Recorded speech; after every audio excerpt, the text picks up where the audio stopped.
Hello everyone! It's me again, Sonia. Welcome back to my cooking show. Ngayon, magluluto ako ng gulay. Kalamismis. Hindi ko alam guys kung alam nyo tong gulay na to. Ito ay luluto ko, napakasimple lang, igigisa ko lang siya. Kaya mamaya panoorin nyo to.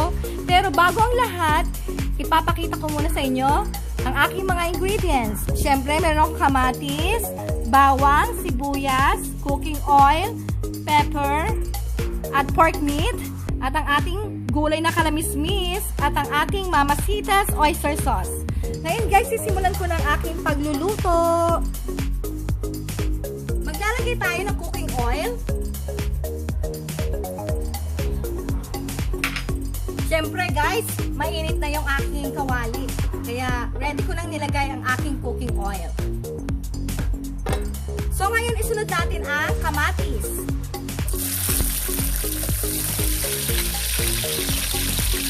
Then, sibuyas, bawang,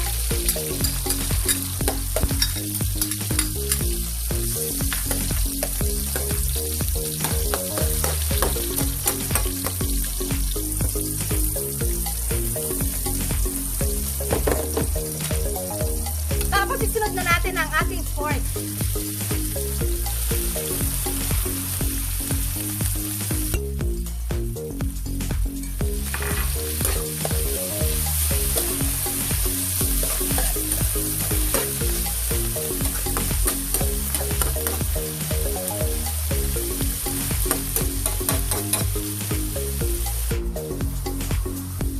Ngayon guys, isunod na natin ang paminta. Kailangan lumampot muna ang ating meat bago natin ilagay ang ating kalamismis na gulay. Takloban muna natin siya guys. Yan. Ngayon, testingin natin kung malambot na ang ating meat. Yun.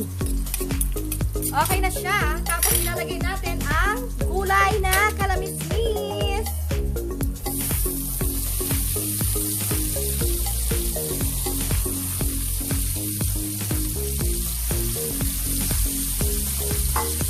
Tapos haluin natin.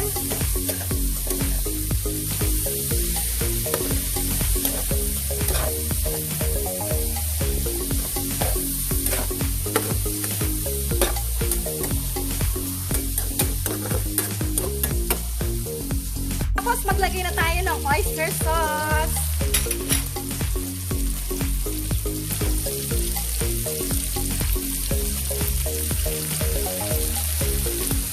Tinatansya ko lang guys kung gaano karaming niluluto ko. Tapos ilagay na rin natin ang ating pangpalasa.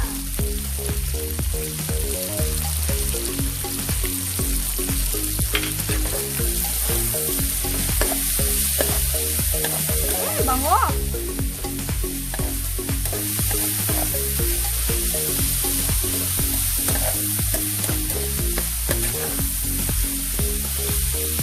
Yan na, luto na po ang ating ginisang kalamismis. Ginisang kalamismis. Yan na po guys. Sana po nagustuhan ninyo ang aking simpleng recipe. Hanggang sa susunod po muli ng aking cooking show. Let's eat guys!